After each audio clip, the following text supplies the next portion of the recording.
বিসমিল্লাহির রহমানির রহিম। আমি এখন আনন্দধাম দাসপাড়াতে আছি। এখানে আমার পাশে আমার খুব পুরাতন বিকাশ দাদা আমার সাথে আছে। আমি যখন ছোট ছিলাম, ক্লাস 10-এও পড়ছি, তখন থেকে দাদার কাছে আসতাম চুল কাটতে, এবং সেরকম একটা মনের সম্পর্ক। এত বছর বিদেশ থেকেও কখনো তাকে ভুলিনি, তার পাশে আসি।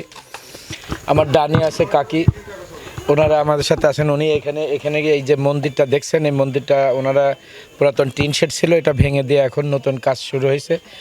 এই অবস্থায় এই খালি মাঠেই কাকি পূজা করেন, এখানে দেখভাল করেন। এই মন্দিরের সভাপতিও আছেন। আমি এখানে এসেছি আসলে মূলত দেখার জন্য এই মন্দিরটার অবস্থা কি।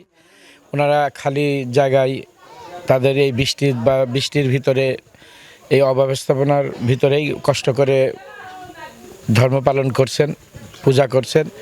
তো আমি আসলে এটা দেখে এবং সবার সাথে একটু আমার নির্বাচনী, যেহেতু আমি পৌরসভার মেয়রে ভোট করব, আমি এখানকার যিনারা আছেন তাদের সাথে একটু দেখা সাক্ষাৎ করতে আসছি, তাদের শারীরিক কুশল বিনিময় করতে আসছি।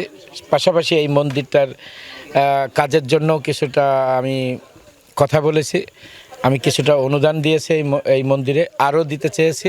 এবং আমি যদি মেয়র নির্বাচিত হই, তাহলে এই মন্দির যেন আলমডাঙ্গায় আরও 5টা যে সুন্দর মন্দির আছে, ঠিক এই মন্দিরেও আমি সেই মন্দিরে সেভাবেই বানিয়ে দেবো, এটা প্রতিশ্রুতি দিয়েছি।